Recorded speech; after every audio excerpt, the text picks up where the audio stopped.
running a little behind, but I'm going to have David step in here real quick and explain a couple things.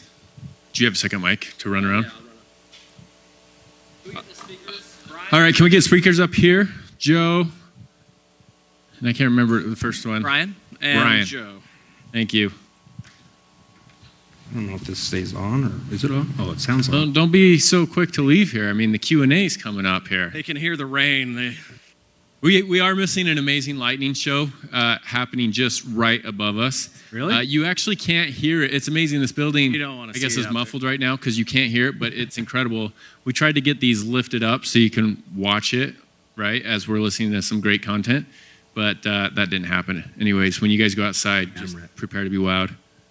All right, Q&A. Who's got questions? We got like 10 minutes, and then we got to skedaddle. So let's keep it to about 5 or 6 questions. Anyone? Come on, someone's got a question.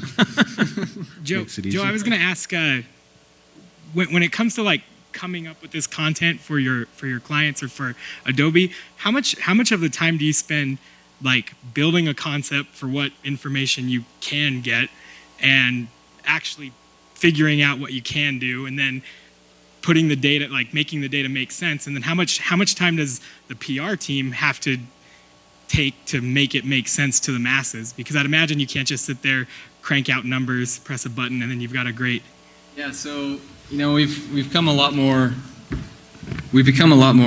dialed in. Obviously, a little at the beginning, it was pretty scattered. We were kind of just looking for opportunities like Cyber Monday, big opportunities like the Super Bowl, where we could jump on, piggyback off of when a lot of people were releasing other things, and when content outlets like USA Today are like hungry for new content, unique content. So we'd piggyback off of those. Now we have a pretty established editorial calendar that's based around a lot of things that, right now I kind of hypothesize about a lot of things, and I really use the scientific method to kind of see if it exists with one customer, and then I build it to 100 customers in the sample, and then kind of make it the 10,000 customers in the sample and see if it exists for everybody to show that trend. One thing I'm working on now is like a mobile device hot list for holiday shopping, and it'll be like the Surface is best at video viewing. It shows the highest growth in video starts over the last year for sporting events, and the iPad is the best for media and entertainment because it has the highest engagement. And I'll do that for like 6 or 7 devices and try and find one unique insight for each device. So it's kind of like a lot of it is just my brain kind of imagining things at midnight and waking up and writing it in my journal next to my bed and trying to make sense of it the next morning, and then seeing if it exists and building it out from there. Okay, this one's for Rhett. So once you've identified that your media mix does influence how purchases are made and how conversions happen, how do you go about optimizing that? So you have that giant list, and I wouldn't even know where to start. Yeah, good question. So all of that data is certainly actionable. Once you understand, really what's making an impact on the campaign, it's about tearing it apart and identifying little opportunities to make it better. So for search, for example, we capture all of that data at a keyword level, and then we would modify bids accordingly. So, for example, non-branded keyword terms take sort of a beating because they don't always appear to be the top converting terms. But if you can understand at scale whether or not a subset of those are actually creating users that convert down the funnel, then you would take action on that and try to create more of it, for example. So, and the same is true of any channel. Where you just want to identify efficiency. So in the case of affiliate marketing, we do that at a publisher level too.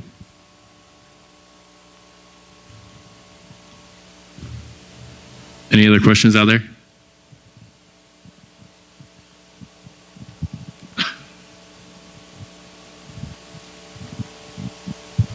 So is anyone using all this big data and your prediction to trade yet in the stock markets? Is that a question for you? I don't know. I think maybe that's a question for all of us. Well, I mean, there's certainly arbitrage models that you can create. I mean, I took a couple classes in grad school about arbitrage models. I'm sure somebody's created something to produce big data to kind of, I guess, predict what a stock will do based off of historical prices. We're working on a release based off of, we're almost going to prove the concept that the stock market dips on like Mondays and holidays and during the summer. We're going to prove that through social buzz and visits to these like publicly traded companies, visits to their sites. We'll probably release something in about October about that. I mean, it's not going to help you know what stocks to buy, but it's kind of interesting to prove a concept based off some data, social buzz data, you know, showing it's not just actual trades, but people talking about it. Anything? So a follow-up question, who's better, Adobe Analytics or Nate Silver? Huh? Good question. Adobe Analytics. Yeah, all right. Nate Silver. Nice. All right, let's wrap it up, and then let's see what David's got for us. So we'll call it there. I officially. First off, let's get a round of applause for all of our speakers. Yes. Thank you very much for participating tonight and presenting. All right, so I was officially challenged to this ALS Ice Bucket Challenge. So I will be doing it tonight. I tried to get the whole board on board, if I could say that, the whole board on board to do it with me, but they all wussed out. However, I do have a bucket of ice and water. It's sitting outside. I was going to do it here on stage until Adobe told me I can't. And the CEO didn't even do it on stage, so he did it outside. So I guess I'm not better than him, and that's cool. I can do it outside. So you are all welcome to follow me outside. I guess while I've got the camera running, I will select my 3 who will be doing it within the next 24 hours. And they are Boyd Norwood, president of SEO.com. Please stand, because you are present. All right. I do have Elizabeth Osmolowski, who is the original founder of SLC SEM. She is here, and she is present. And then the third choice is actually going to be a good buddy of mine. He is not present as much as I try to get him out here, but that is you, Greg Shuey, president and founder of Stride Marketing. All right? Anyways, you're welcome to follow me out there. I will take volunteers of somebody who would like to dump the bucket on me. I don't know if I want to do it myself. I will be standing in the rain. You probably get wet because you're standing in the rain too. But anyways, thanks again for coming out tonight. And again, thank you to our presenters. DigiCert for sponsoring. Everybody give DigiCert a round of a hand because they paid for your ticket here tonight. So thank you again, everyone.